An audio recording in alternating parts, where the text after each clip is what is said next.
네, 오늘은 출애굽기 9장 18절에서 35절 말씀인데요. 주의 말씀에 관심을 두어야 되겠다라는 그런 생각이 들고, 또 하나는 파라오가 말한 것 중에 이제 내가 죄를 지었다라고 이야기합니다. 이제 거짓 고백이죠. 임시 방편으로 순간을 모면하기 위해서 이런 고백을 하는 그런 모습들, 이것 좀 우리가 살펴보려고 합니다. 우리 이제 세상을 살다 보면은요, 희한한 일들을 많이 보지 않습니까? 그런 일들로 인해서 때로는 놀라기도 합니다.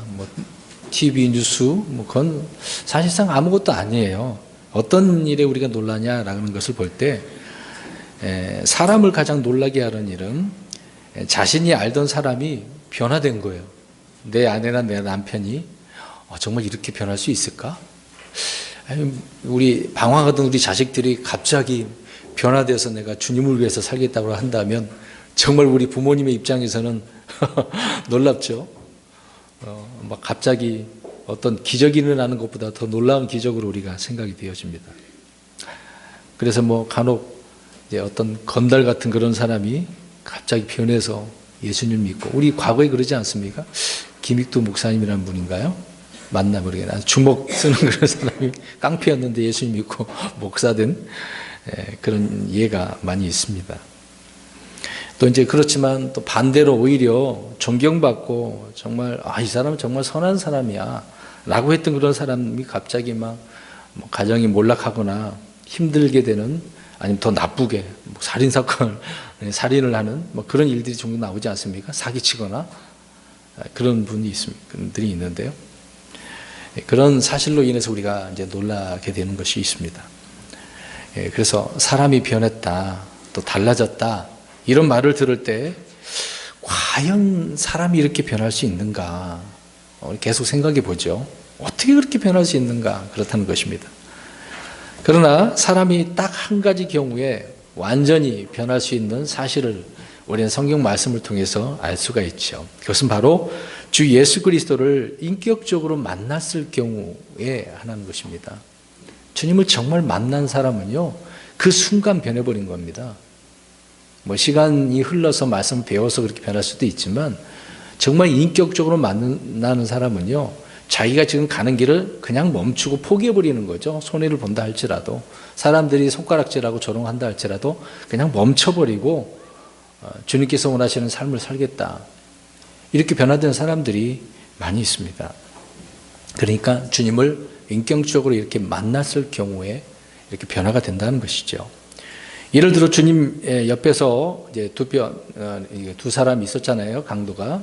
한편 강도가 다른 강도와 함께 주님을 같이 이제 욕을 했습니다. 이제 그러던 중에 한편 강도가 자신의 죄를 인정하고 주라고 이제 고백을 하게 되지 않습니까? 자기를 이제 같이 있게 해달라고 주님 앞에 이제 이야기했죠. 이것을 우리가 볼 때 사람이 변할 수 있는 좋은 예다라는 것을 우리는 알 수가 있습니다. 또 성경을 보니까 아브라함이 이름이 어떻게 됩니까? 아브라함으로, 또 야곱이 이스라엘로, 시몬이 베드로로, 또 사울이 바울이 된 이런 경우도 우리가 알 수가 있죠. 전혀 이제 다른 사람, 다른 부분에 어떤 명령을 받아서 살아가는 부분이 있지 않습니까?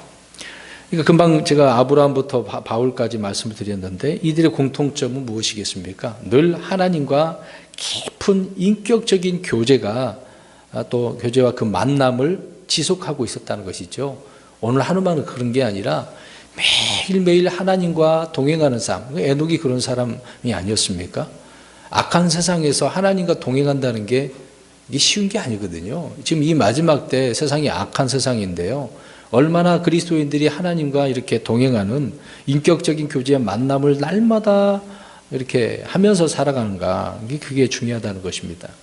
이런 공통점이 있는 것이죠. 세상의 종교는 결코 사람을 변화시키지 못합니다. 이제 어떤 사람이 기독교 해놓고 가르치고 개신교는 기독교가 아닙니다. 그냥 개신교죠. 그러니까 말씀드리고자 하는 것은 종교는 사람을 변화시키지 못한다는 겁니다.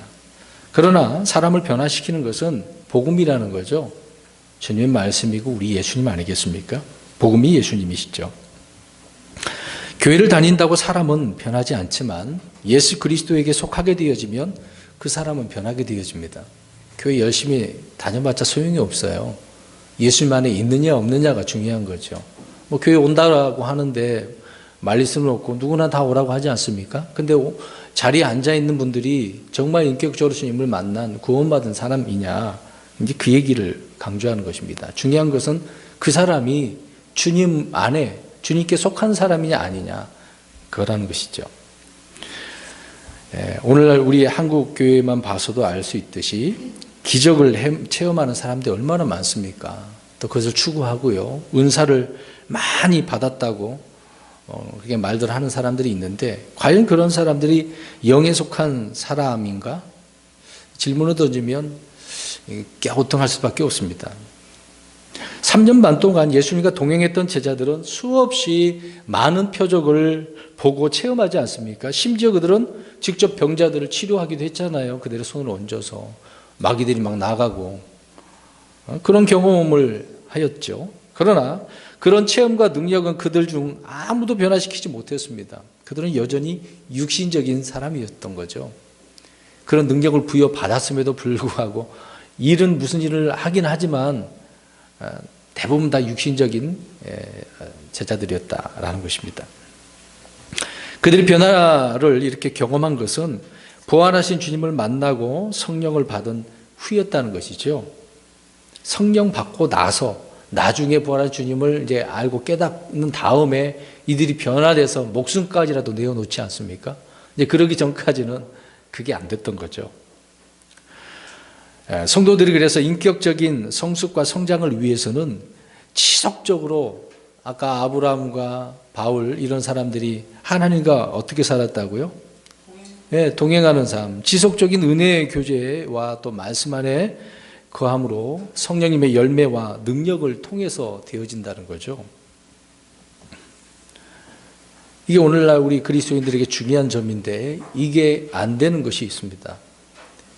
그냥 하라고 하니까 하시는 분도 있을 거예요. 뭐 억지로 하시는 분도 있고 질질 끌려다니는 것처럼 끌려가시는 분, 그런 분들이 있을 수도 있습니다. 자원해서 이렇게 씩씩하게 나가는 사람들이 돼야 되는데요. 아무튼 어떤 분들이나 상관없지만 매일매일 이렇게 주님의 은혜와 임재 안에서 주님과 교제하며 사느냐인 것이죠. 오늘 본문으로 가보면 27절에 이제 나오죠. 파라오가 내가 죄를 지었다. 이제 재앙이 계속 있다 보니까 지금 7번째 재앙인 우박이 있거든요. 이 우박이 재앙을 이제 체험하고 나서 이 파라오가 지금 내가 죄를 지었다라고 고백을 합니다. 파라오는 이 말을 보면은 야, 죄를 지었다고 고백을 하고 있네. 이 말을 보면은 이 사람 변했나 봐. 그렇게 생각할 수도 있어요. 제가 아까 얘기했잖아요. 사람이 변하는 게 정말 놀랍다고. 근데 이제 파라오가 말하는 걸 보면 이게 진정한 변화인가 의심을 할 수밖에 없죠. 아무튼 그렇게 변한 것 같지만 파라오는 변하지 않았다는 것입니다. 그래서 주님은 모세와 아론을 통해 우박 재앙을 온 이집트에 계속해서 이제 그들이 순종하지 않으면 이렇게 재앙을 받지 않았습니까? 그렇게 하나님께서는 재앙을 내렸습니다. 이 재앙의 목적은 뒤에 이제 말씀을 하고 있지만 땅이 주의 것인 줄을 파라오 왕이 알게 되는 것이었다는 거죠. 이제 어떤 왕이든 다 내가 그 문제를 낸 적이 있잖아요. 왕은 항상 내가 뭐가 되고 싶어서 왕이 되고 싶어서 모든 사람들은 그렇게 된다는 거죠. 왕이 되고 싶고 뭔가 하고 싶은 거. 내 것이라고 생각을 한다는 것입니다. 느부갓네살이 그랬던 것처럼 하나님께서 주신 것인데 그것을 자기가 그렇게 얻었다, 만들었다, 취했다라고 생각하니까 그런 것이죠. 그의 교만함을 하나님께서 꺾고 하나님이 누군가를 알게 해준다라는 것이죠. 18절을 말씀 봅니다. 아무튼 재앙을 하나님께서 내리시기 전에 주님은 경고를 해주시는 거죠. 항상 경고가 먼저인 것을 우리가 봅니다. 우박 재앙은 단지 우박이 내리는 정도가 아니죠. 우박만 내렸다고 생각하시는 분이 있습니까? 우박 재앙 그러니까 우박만 내렸다. 아니요. 이 내용을 보시면 우박만 내린 게 아니에요. 천둥과 동반한 우박이었다는 겁니다. 34절에 보십시오. 그 다음에 23절로 올라가서 보시면 동시에 뭐가 내려요? 불이 땅 위로 달리는 뭐 그런 우박이었어요. 그러니까 번개 치니까, 천둥에 번개 치니까 어때요?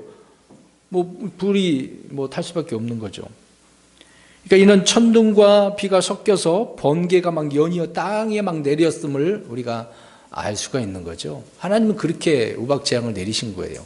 우박만 내린 게 아닙니다.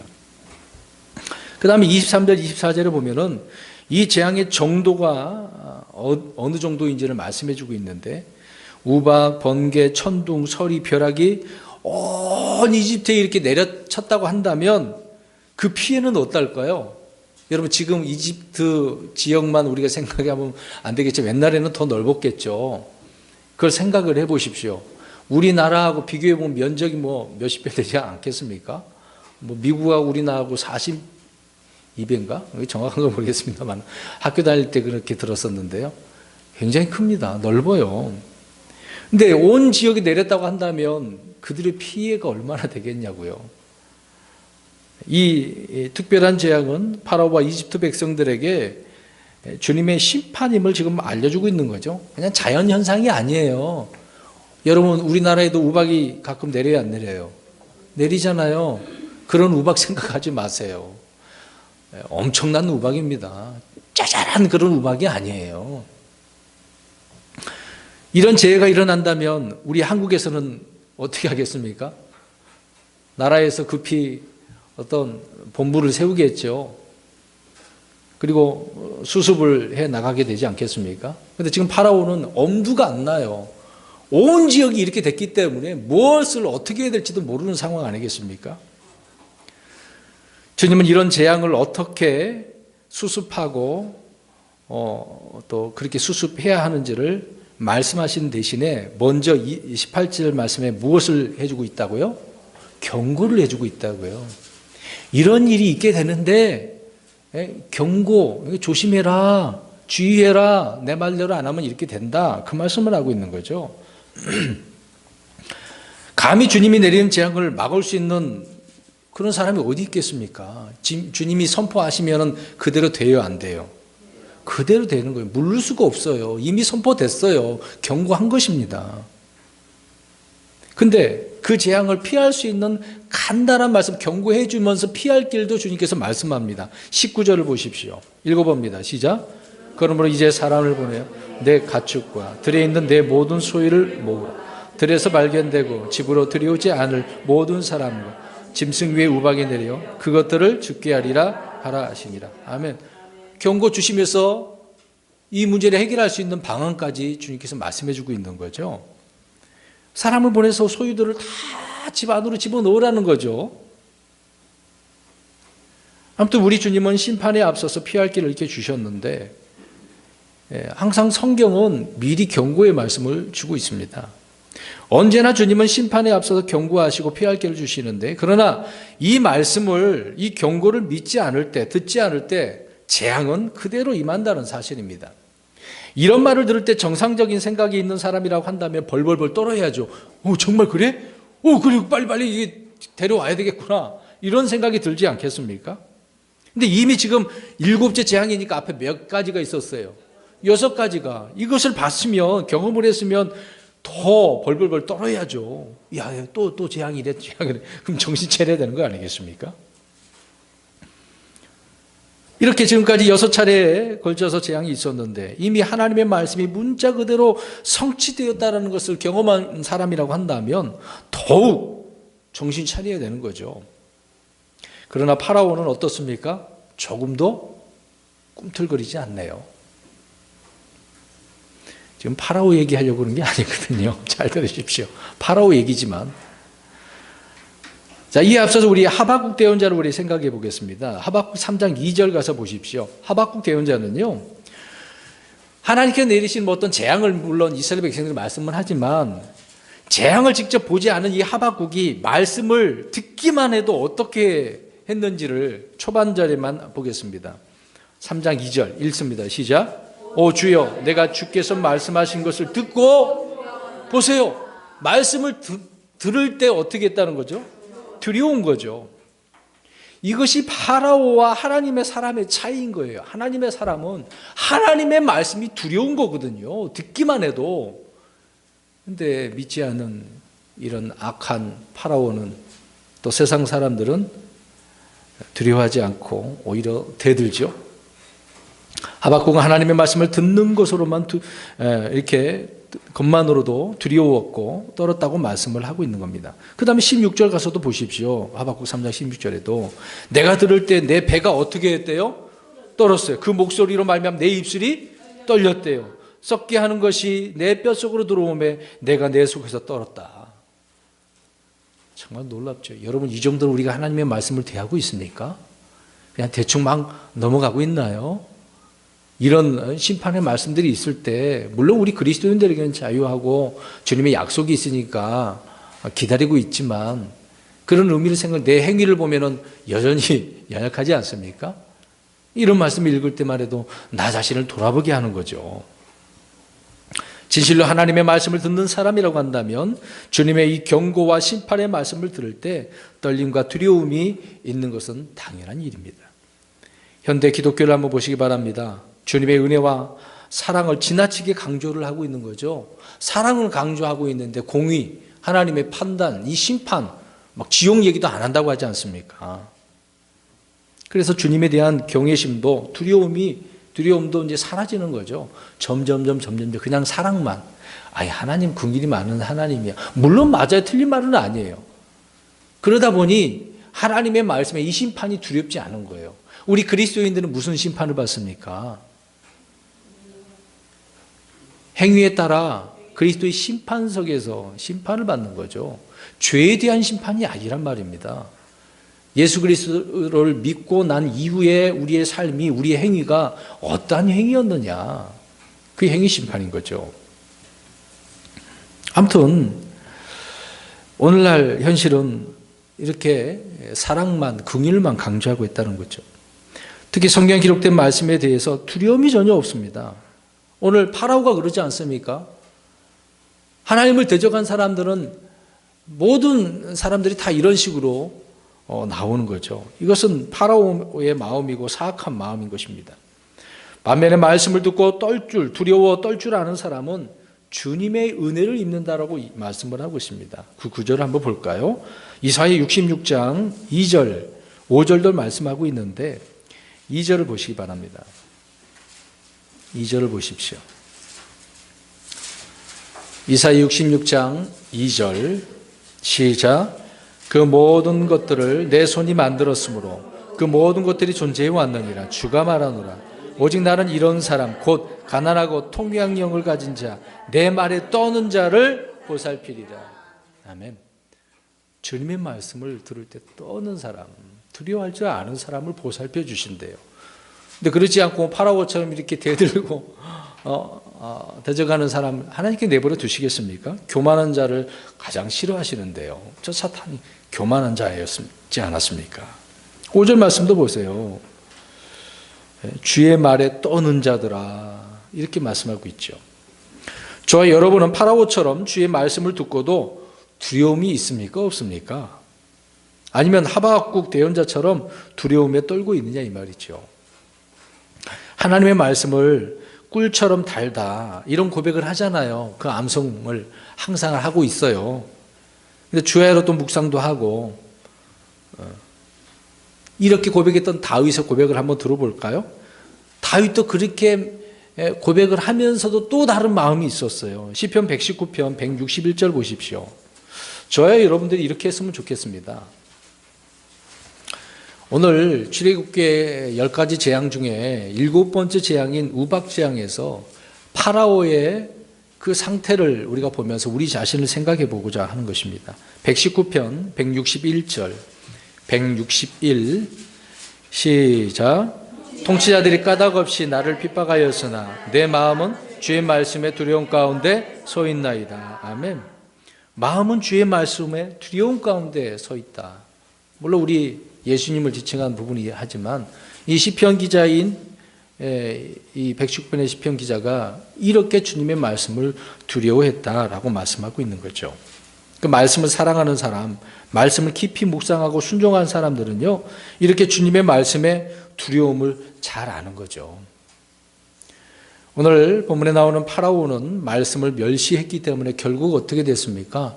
멸망하잖아요. 그 결말을 우리 알지 않습니까? 홍해바다에서 그냥 완전히 물에 덮쳐서 다 죽잖아요. 이것을 생각해 볼 때 오늘날 성도들은 입으로는 주님을 찬양하고 주님께 사랑을 고백하고 또 열심히 교회에 나와서 봉사를 섬김을 하지만 정작 하나님의 말씀을 대하는 태도를 보면은 하나님이 철저히 무시되고 있는 거예요. 그들을 통해서 또 짓밟히고 있는 그런 현실을 우리가 봅니다. 심지어 성경도 없이 왔다 갔다 다니는 사람도 있을 것이고요. 또 성경을 한 주일 동안에 단 한 번도 펴서 보지도 않는 그런 분들, 이런 분들은 또 예배들이 오셨으니까 헌금도 내시겠죠. 저는 헌금 내고 안 내고가 그게 문제가 아닙니다. 신실하게 그렇게 살고 하나님 앞에 영광을 돌리느냐, 그걸 강조하고 있는 거죠. 그렇게 우리가 살면서 하나님 앞에 나오면 하나님께서 정말 기뻐하시겠냐 이 말입니다. 오늘 이 시간에 이렇게 우리 성도님이 나오셨는데요, 하나님께서 기뻐하시는 삶을 지난 한 주간 동안에 살고 나오셨느냐 이 말입니다.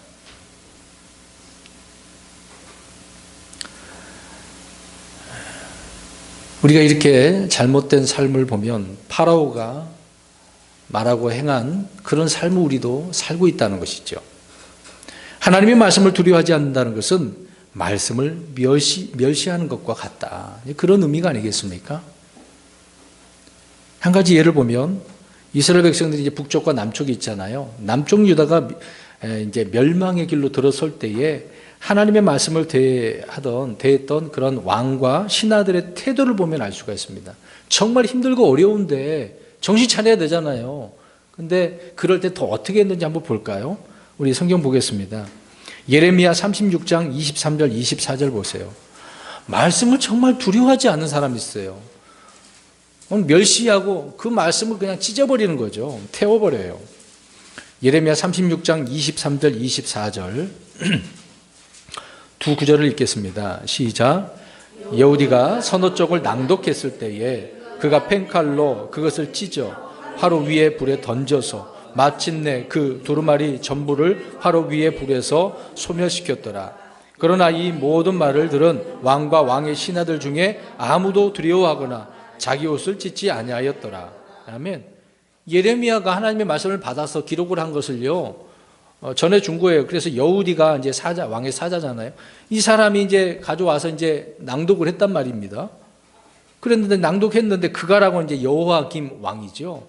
이 왕이 펜칼로, 여러분 펜칼 뭔지 아시죠? 이게 납작은 굉장히 예리하잖아요. 이게 하나님의 그 기록된 말씀을 그 최초 원본 아닙니까?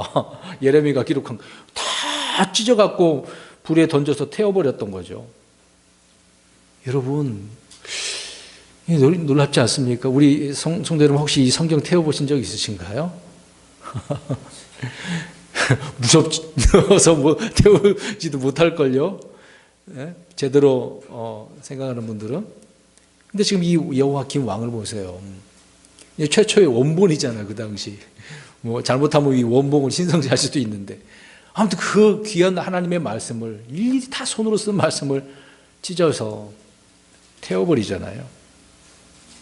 이렇게 예레미야를 통해 말씀하신 성경 기록이 철저하게 멸시를 받았다는 것을 알 수 있습니다. 자기 백성을 통해서 그런 거예요.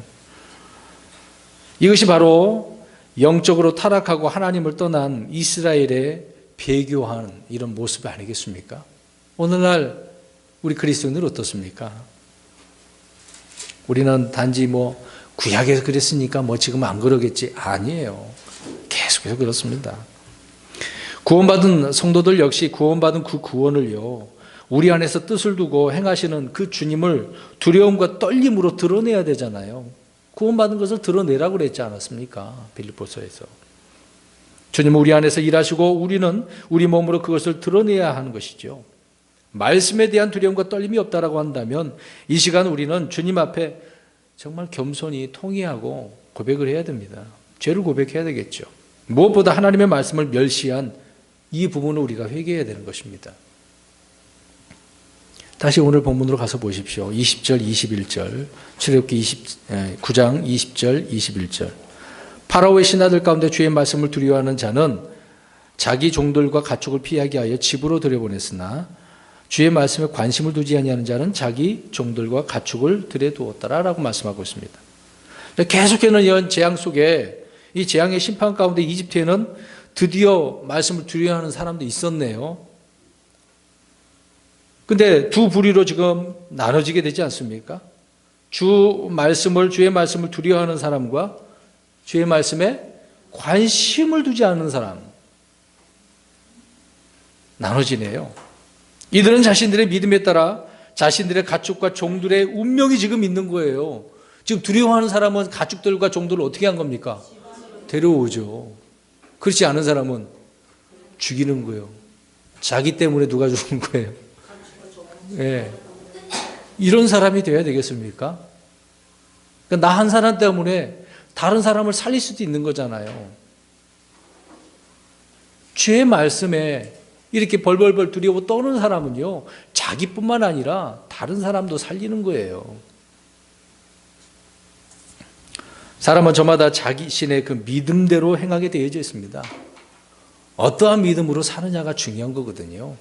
지금 두려워한 사람은 믿음대로 실천한 거잖아요. 소돔과 고모라의 심판이 있었다는 사실을 들었을 때 롯은 어떻게 했습니까? 거기에서 떠났잖아요, 명령에 따라. 그러나 롯의 사위들은 어떻게 했어요? 무엇으로 여겼다고 그랬습니까? 농담으로. 참 놀랍죠. 하나님의 말씀이 그렇게 농담으로 알고 있다니. 오늘 그러지 않습니까? 지금 재앙이 있었는데도 불구하고 그냥 자연 현상일 뿐이야? 그렇게 생각하겠죠. 홍수가 나서 세상이 멸망한다라고 했을 때 노아와 그의 가족은 방주 안으로 어떻게 했습니까? 들어갔어요. 그렇지 않은 사람들은요. 다 죽었잖아요. 코로 숨 쉬는 것들은요. 그러니까 어느 시대에나 하나님의 말씀이 전파될 때 사람들의 반응은 두 가지예요. 두려워하느냐, 두려워하지 않느냐, 관심을 안 두느냐, 그것입니다. 책임은 누가 지는 거예요? 자기가 있는 거죠. 그때 가서 너 때문에 그랬잖아. 나 가려고 그랬었는데 왜 말려가지고 그래. 이런 사람 있지 않나요, 여러분? 예수님 믿으려고 그랬는데 너 때문에 가다가 내가 이렇게 된 거야. 그래봤자 후회봤자 소용이 없고 그 책임은 누구의 것이에요? 그렇죠? 자기에게 있는 거예요. 누구 탓하려고 그래요? 그 다음에 계속해서 오늘 본문의 22절에서 25절 말씀을 보시고 그냥 눈으로만 보세요. 굳이 다 읽지는 않겠습니다. 하나님의 말씀대로 우박 재앙이 이집트의 온 땅에 이제 집행되고 있는 그런 장면이 나와 있는 거죠. 이집트의 역사상 전무후무한 일 아니겠습니까? 이 재앙으로 인해서 들의 나무와 푸른 꺾이고 짐승들과 일하던 종들은 다 죽었다고 말씀하고 있습니다. 그 말씀에 관심을 두지 않았던 결과가 이렇게 엄청난 결과로 왔다는 거죠. 여러분, 이게 우습게 넘어갈 일은 아니거든요. 그래서 교회에서 오시면 말씀을 강조하고 그 말씀대로 살자라고 하는 것입니다. 근데 이 자리에 오셨는데 앉아서 말씀을 듣는데도 이런 두려운 마음이 없으면 지금 금방 우리가 본 대로 이런 일이 벌어지는 거예요. 우리는 이미 성경을 통해 하나님의 말씀에 무관심한 사람들이 그들의 이제 종말이 어떨지를 우리는 잘 알고 있습니다. 이미 앞으로 계시록을 통해서도 다 알고 있잖아요. 앞으로 그들은 불이 꺼지지 않는 지옥과 그 후에 불호수에 들어가게 되는 것입니다. 영원토록 고통당하는 거예요.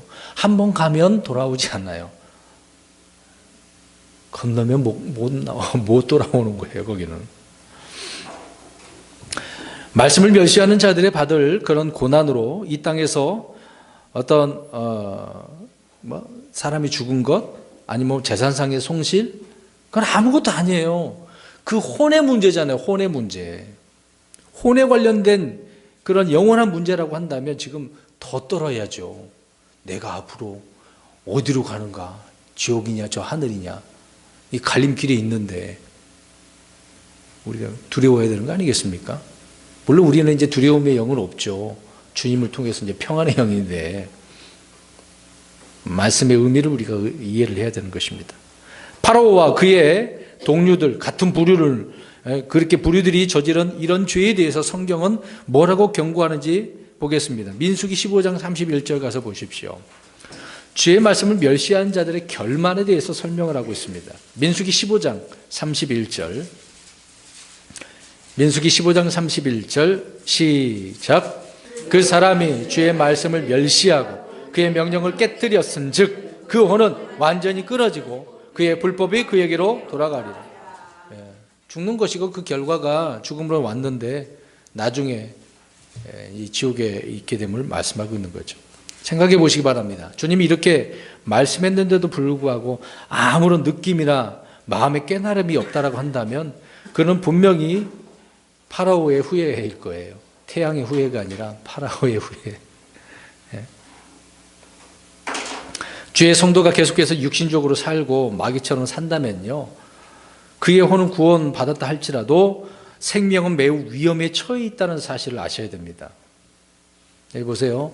저와 여러분은 주 예수 그리스도를 믿음으로 구원을 받았다고 한다면 이제 문제는 육신적으로 살아야 되느냐 안 살아야 되느냐, 그게 중요한 거거든요. 그러나 육신적으로 살면 구원은 받긴 받았는데 생명에 대한 문제가 있단 말입니다. 삶에 대한 문제가 있다는 거예요. 로마서 8장 13절 가서 보시면 바울은 죽어 그래요. 육신적으로 살면 너 죽는다? 이런 말씀합니다. 한번 읽어볼까요?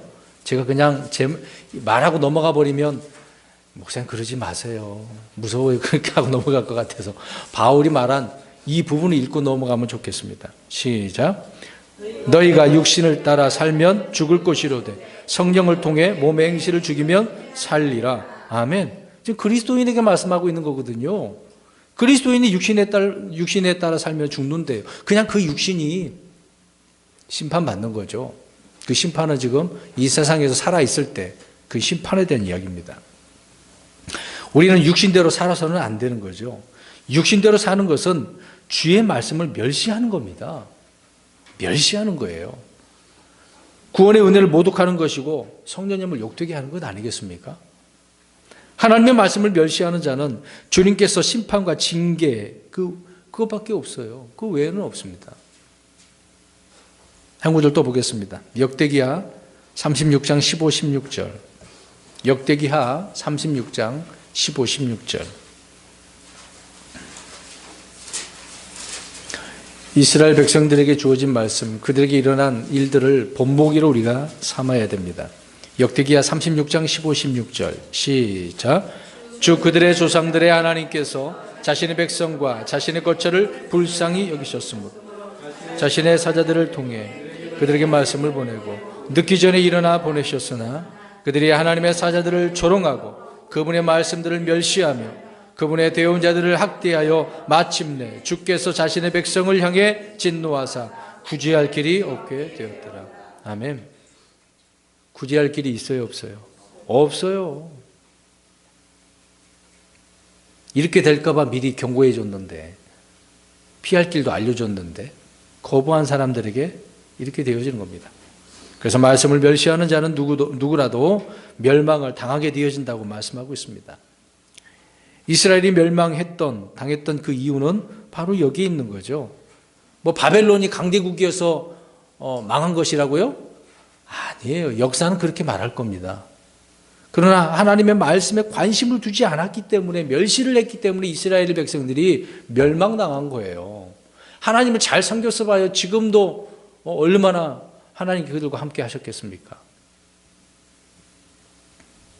뭐 개인이나 뭐 가정이나 국가나 다 마찬가지입니다. 성도들의 가정이 무너지는 것은 결코 뭐 경제적인 능력이 없어서요, 가족에 뭐 불화가 있어서, 질병 때문에 아닙니다. 하나님의 말씀에 관심을 두지 않고 멸시하기 때문에 그래요. 안 믿는 사람은 그렇다 치고 믿는 사람이라고 한다면, 내가 먼저 믿는 사람이라고 한다면 두려워해야죠. 부부간의 성격 차이로 가정이 무너지는 것도 많이 있는데 그 문제가 아닙니다. 성격 차이의 문제가 아니라는 거예요. 나라가 망하는 건 뭐 경제력이, 군사력이 약해서요? 아니라고요. 말씀을 멸시하니까 그러는 거예요. 우리가 성경을 읽지 않는 것은 주의 말씀을 멸시하는 겁니다. 또 형제들을 무시하고 시기하고 다투고 싸우는 것 다 주님을 멸시하는 거거든요. 말씀을 멸시하는 겁니다. 서로 사랑해야 되는데 사랑하지도 않고. 말씀에 관심을 두지 않았던 파라오와 이집트의 백성들은 상상을 초월하는 그런 재앙을 지금 만나게 된 것이죠. 우리는 성경에 미리 기록된 이런 역사를 통해 감동과 또 깊은 교훈을 받아야 되는 것입니다. 시대가 어둡고 이런 침체기에 접어들면 들수록 우리는 성경의 역사적 이런 사건들을 통해서 말씀을 받고 자신의 삶에 적용하려는 노력이 필요하지 않겠습니까? 이 재앙은 앞으로 대환란 때 한 번 더 있을 것입니다.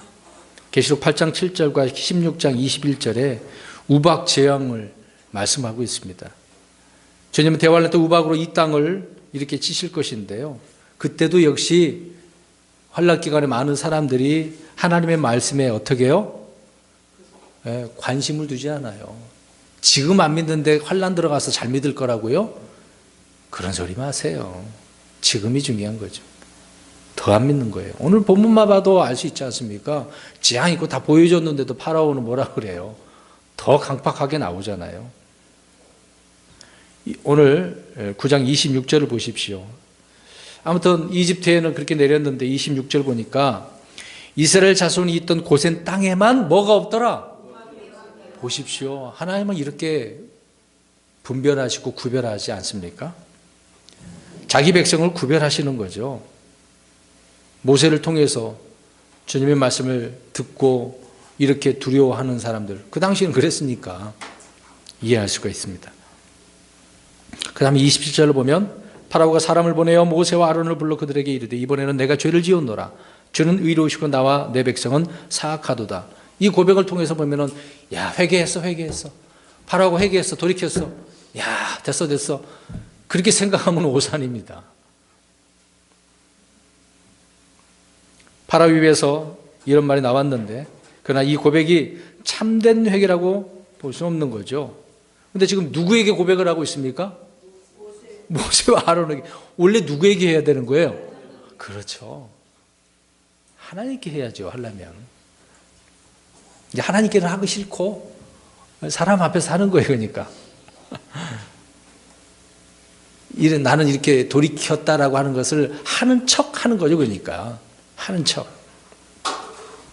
내가 죄를 지었노라라고 이렇게 고백한 파라오는 마음으로부터 나오는 회개라기보다는 임시방편으로 일단 위기를 수습하고자 하는 술책인 거죠. 이 위기만 해결하면 돼. 이런 식으로. 혹시 여러분 어떻습니까?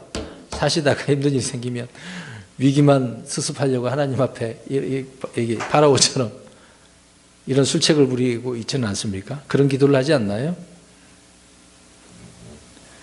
민수기 22장에 가보면 발람 역시 내가 죄를 지었나? 아니, 찾아보지 마시고 죄를 지었습니다. 그런 고백을 했어요. 근데 하나님 믿었습니까? 아니죠. 사울왕 역시 사무엘 앞에서 내가 죄를 지었습니다 라고 고백을 합니다. 하나님 앞에 안 했어요. 사울도요. 두 번이나 그렇게 말을 했습니다마는 참된 회개가 아니었습니다. 가룟 유다 역시 예수님을 배반한 후에 누구에게 찾아가서 내가 죄를 지었다라고 이야기합니까? 제사장과 서기관들에게. 보세요. 말씀에 관심이 없는 사람은 하나님 앞에 안 나갑니다. 사람에게 가는 거죠. 그래서 야, 나를 위해서 좀 기도해줘. 자기가 기도하지? 보세요. 레파토리는 똑같습니다. 그런데요, 내가 이렇게 죄를 지었노라라고 고백한 사람 중에 바른 회개를 한 사람이 다윗이었습니다.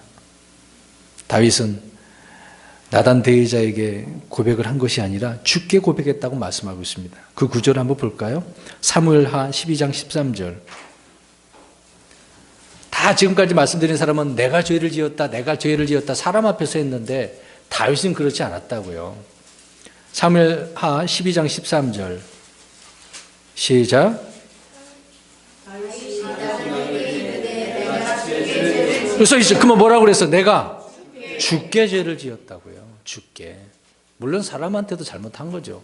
먼저 하나님 앞에 관계죠. 자신이 지은 죄가 바로 주께 죄 지은 것임을 알았다는 거죠. 다른 사람들은 내가 지었다고 그러지만, 내가 죄를 지었다고 하지만 다윗은 내가 주께 죄를 지었다라고 했습니다. 정확하게 뉘우친 거죠. 회개라고 하는 것은 회개에 합당한 열매를 맺는 것 아니겠습니까? 그렇지 않다라고 한다면 거짓 고백이 되는 것이죠. 그냥 올바른 회개가 아닙니다. 계속해서 오늘 본문 다시 27절을 보십시오. 파라오가 사람을 보내어 모세와 아론을 불러 그들에게 이르되 이번에는 내가 죄를 지었노라. 주는 의로우시고 나와 내 백성은 사악하도다. 파라오의 말은 회개한 것처럼 보입니다. 그러나 그렇지 않죠. 성도들이 일이 안 풀리거나 죄 지은 후에 양심의 가책을 받으면 파라오의 이런 수준을 가지고 죄를 고백하고 회개합니다. 그렇게 하면 이제 회개한 것으로 생각하는 분들이 있겠죠. 이것은 전혀 자신의 죄가 무엇인지도 모르는 사람보다는 낫겠지만 주님의 긍휼과 은혜를 입는 그런 회개라고 할 수는 없는 거죠. 리펜트라고 하는 단어는 돌아서다는 거잖아요. 물론 저희들이 요한 1서의 말씀처럼 늘 잘못하면 주님 앞에 자백하시면 돼요. 그래서 용서받으면 됩니다. 그냥 말만 주님 잘못했어요, 용서해 주세요, 끝이 아니라 완전히 돌아서는 걸 말하는 거죠. 죄의 단절과 더불어 죄를 버리고 주께로 돌아오는 것이 회개의 핵심입니다. 그게 핵심인 거거든요. 근데 이 핵심을 놓치고 있어요, 많은 분들이요. 그렇지 않고 단지 반성문을 쓰듯이 재판정에서 내 죄를 내가 알렸다. 네, 압니다. 그 정도로? 제가 중학교 때, 초등학교 졸업하고 중학교 갔었는데요. 여름 이제 소풍을 갔습니다. 이제 성남에 있을 때인데요. 이제 갔는데 재미나게 있다가 이제 끝나는 부분 속에서 애들이 막 모여갖고 간다고 하더라고요. 가는 거야? 그렇게 돼버렸습니다. 근데 이제 처음에 이제 선생님이 우리 다 같이 모여서 이제 헤어져야 한다 그런 말 들은 적도 없었거든요. 실컷 이제 같이 이제 시간을 보내다가 가는 줄 알고 저 그냥 갔거든요. 난리가 났었대요. 나중에 알았습니다. 학교에 가서 있었는데, 야, 선생님 난리 났어. 울면서 그랬대요. 근데 저만 간 게 아니라 많은 학생들이 가버린 거예요. 그래서 일주일 내내 반성문 쓰느라고 얼마나 힘들었는지 아세요? 제가 근신당했어요, 그때. 뭣도 몰랐어요. 초등학교 때 이제 있다가 중학교 갔는데, 그래서 생활기록부에 근신당한 게 있어가지고, 지금도 그게 있어요. 때 보면 그것 때문에 항상 걸려요. 근데 제가요, 그것으로 끝난 게 아니었어요. 그 뒤로 한 번도 그냥 가는 일이 없었어요. 항상 선생님 말한 거 듣고, 이렇게 움직였었습니다. 우리 그냥 반성문 쓰듯이 그렇게 그냥 뒤돌아서면 잊어버리고 돌이켜버리고 그러면 안 된다는 거죠. 죄의 단절과 더불어 죄를 버리고 주께 돌아오는 것, 이게 정말 큰 핵심입니다. 우리 이사야서 한번 읽어보겠습니다. 55장 7절, 이사야 55장 7절을 보겠습니다.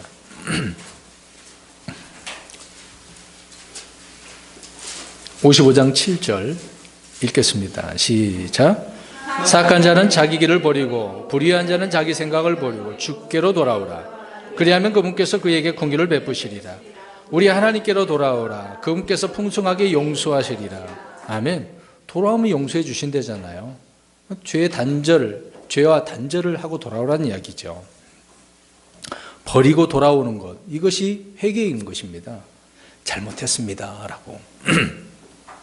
오늘 본문으로 가서 28절을 보십시오. 주께 간구하여 이만하면 충분하니 더 이상 강력한 천둥과 우박이 없게 하라. 내가 너희를 가게 하리니 너희가 더 이상 머무르지 아니하리라 하며.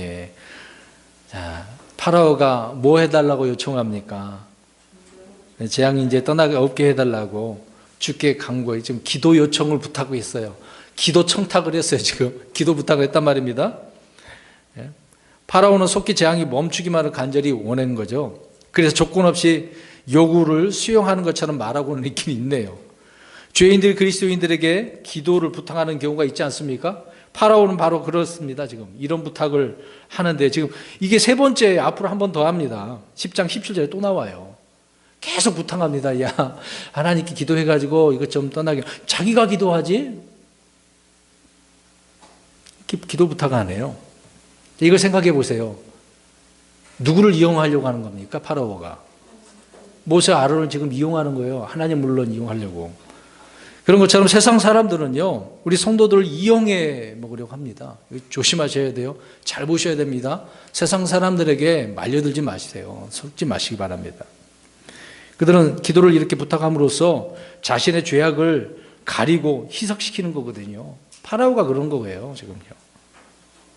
이것은 매우 얄팍한 술수 아니겠습니까? 사울 왕이 죄 지은 후에 사무엘에게 이제 기도 부탁합니다. 나를 위해서 기도해 주십시오. 아니, 왜 자기가 기도 안 하냐고요, 왕인데. 꼭 사무엘을 통해서 기도가 되고 용서가 됩니까? 다윗처럼 자기 자신이 죽게 빨리 고백을 해야죠. 또 여로보암이 베델에서 분향을 드리다 심판을 선고받으니까 하나님의 사람에게 이제 기도해 달라고 하잖아요. 또 사도행전 8장에 보면 마술사 이제 시몬이 나옵니다. 바울에게 이제 베드로에게 기도를 부탁하는 내용이지요. 나도 이런 거 받게 달라고 돈 갖다 대고. 그러나 베드로는 그 시몬에게 회개하라고 말을 합니다. 그랬는데 시몬은 자신이 회개하는 대신에 이렇게 기도를 부탁하는 거예요. 나를 위해서 좀 해주세요. 이런 기도 부탁을 하기도 하고 받기도 하는데, 하지만 중요한 것은 언제나 자신의 마음이에요. 하나님과의 바른 관계거든요. 이게 안 되고 있다는 것입니다. 우리는 파라오를 위해 얼마든지 중보 기도를 해줄 수 있지 않습니까? 다른 사람을 위해서도요. 우리 교회에서도 어떤 분이 교회에 어려운 부분이 있고 가정 형편에 있고 질병 문제도 있으면 같이 기도하잖아요. 그건 우리가 올바른 것이죠. 하는 것은. 베드로와 바울도 그 당시에 로마 속국이기 때문에 내 삶을 위해서 그 왕을 위해서 기도하라고 하지 않았습니까? 우리가 또 우리 현재 나라에 이제 위정자들이 있는데 그들을 위해서 우리가 기도할 수 있습니다. 그런데 그들에게 절대 속지 말라는 이야기죠. 속아서는 안 돼. 그들이 말하는 거 달콤한 것처럼 듣고 잘 믿는 것처럼 그렇고 위로해 준 것처럼 들리죠. 믿지 마시라고요. 특히 정치인들이 말하는 거 절대 믿지 마세요. 거짓말입니다. 항상 뒷북치잖아요. 나쁜 말로 표현해서. 모세는 파라오를 잘 알았고 속지 않았습니다. 30절 보십시오. 오늘 9장 30절 우리 같이 읽습니다. 시작. 그러나 왕과 왕의 신하들로 말하건대 당신들이 아직도 주 하나님을 두려워하지 아니할 줄을 내가 아나이다 하더라. 두려워하지 않을 줄 알았어요. 속지 말라고요. 그런 말 했다고? 그래? 이 사람 마음이 좀 달라졌네? 속지 마시라고요. 모세는 그럼에도 불구하고 하나님께 기도하죠. 그래서 우박이 멈췄습니다. 그 목적을 알게 해주기 위해서, 그 땅이 하나님의 것인 줄 알게 하기 위해서. 29절에 있죠. 그래서 우박 재앙의 목적이 거기 있다는 것을 우리는 알 수가 있습니다. 주님께서 7번째 재앙인 우박 천둥 벼락을 통해서 파라오와 이집트에게 이렇게 가르쳐 주신 이유죠. 아무리 불신자들이라고 할지라도 누구 것인지를 분명히 알아야 되지 않겠습니까? 그래서 이집트와 또 파라오 왕에게 이것을 알려준 거죠.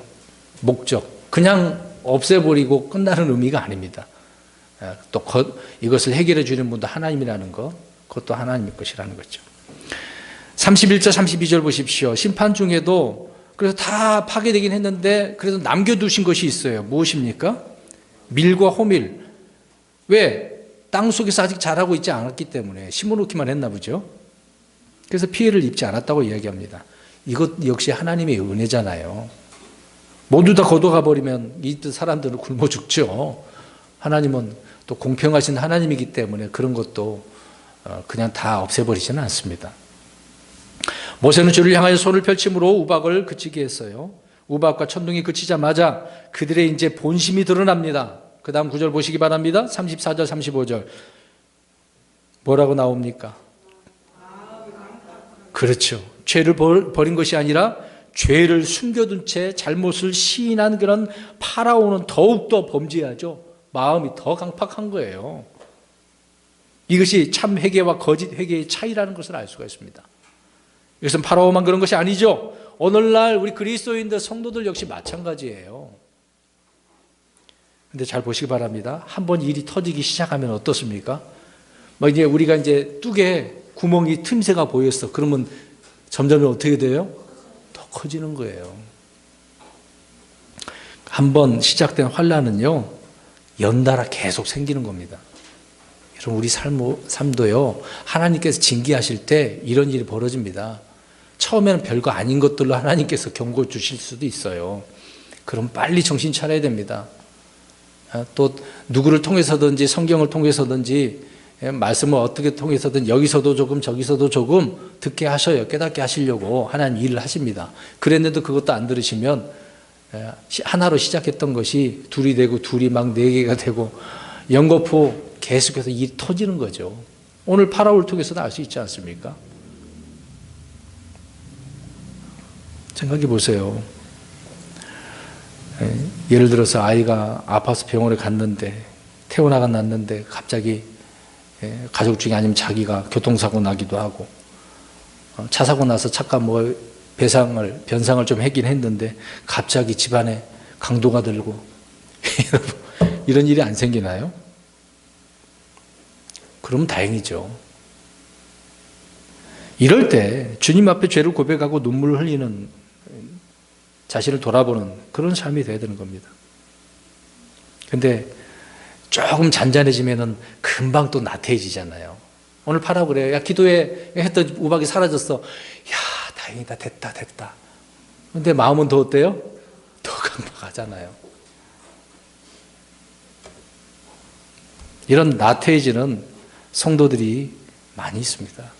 킹제임스 성경을 본다고 해서 다 성숙한 그리스도인인 줄 아십니까? 들고 다닌다고 예수님 잘 믿는 사람일 것 같아요?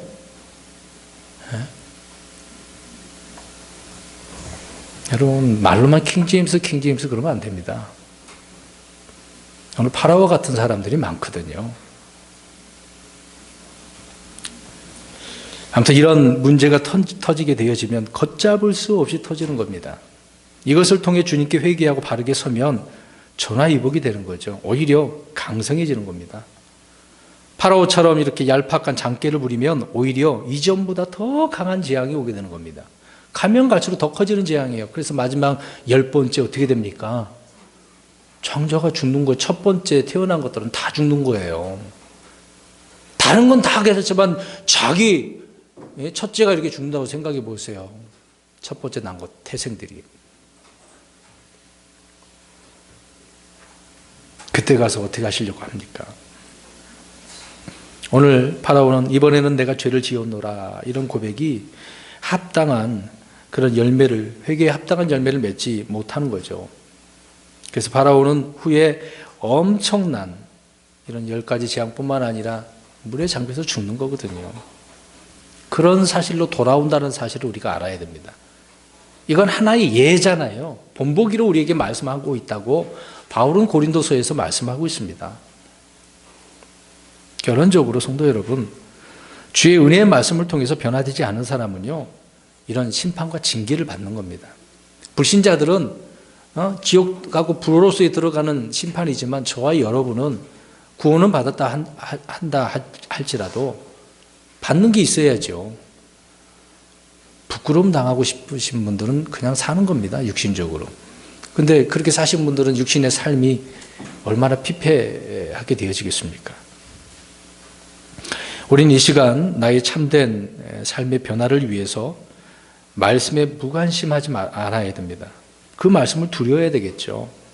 주님 앞에 합당한 회개의 열매를 맺고 결단의 삶이 중요합니다.